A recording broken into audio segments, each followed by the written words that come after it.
Ramdhari Gupta 80 WPM की speed. परिलेखन क्रमांक 12 यानी कि अभ्यास क्रमांक 12। Start 5 second. 5 4 3 2 1।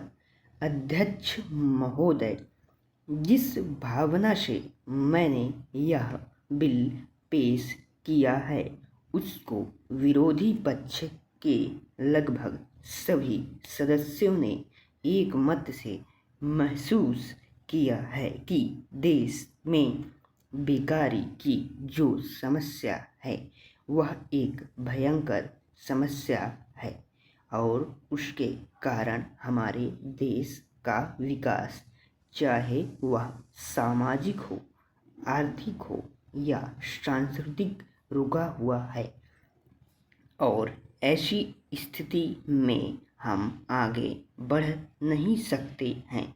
इसी प्रकार से इस परिस्थिति का निर्माण हम पिछले 50 वर्षों से देख रहे हैं। मंत्री महोदय ने यहाँ पर अभी कहा कि राष्ट्रपति इस काम को नहीं कर सकते हैं क्योंकि यह उनके अधिकार के बाहर है। आप राज्यों में राज्यपाल शासन स्थापित करते हैं जब यह देखते हैं कि किसी राज्य में वहाँ की व्यवस्था, वहाँ का विकास ठीक नहीं हो रहा है, जब किसी राज्य में गड़बड़ी फैल रही हो, विकास का काम समाप्त हो गया हो और जिम्मेदारी से लोग काम ना करते हों, वहाँ पर राज्यपाल शासन स्थापित किया जाता है। ऐसे बहुत से उदाहरण हमारे देश में मौजूद हैं। उसी प्रकार से हमारे राष्ट्रपति हैं। अगर देश में इस तरह कोई स्थिति वर्षों तक चले तो कोई कारण नहीं है। आपात के रूप में राष्ट्रपति इस देश की सुरक्षा के लिए, इस देश की उन्नति के लिए जिम्मेदारी अपने हाथ में ना ले सके।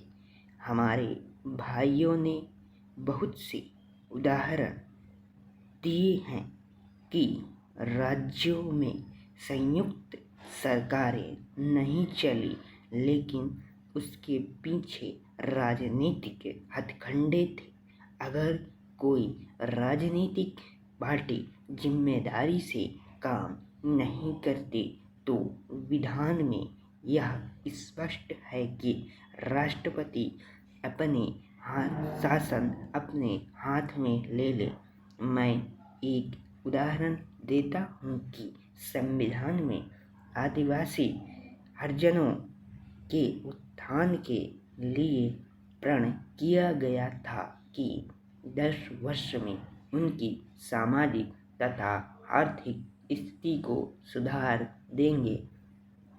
पैराग्राफ। लेकिन यह सरकार उसमें भी असफल रही।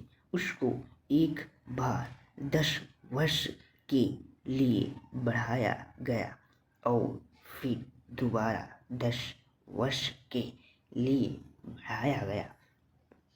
इसी तरह से उसको बढ़ाते जा रहे हैं, लेकिन उनकी आर्थिक और सामाजिक उन्नति आप नहीं कर पाए हैं।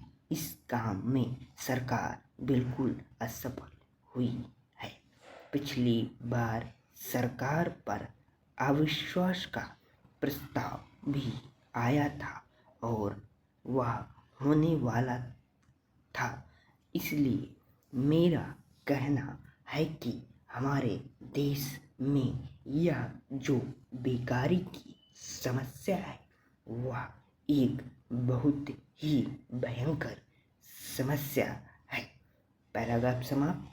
धन्यवाद।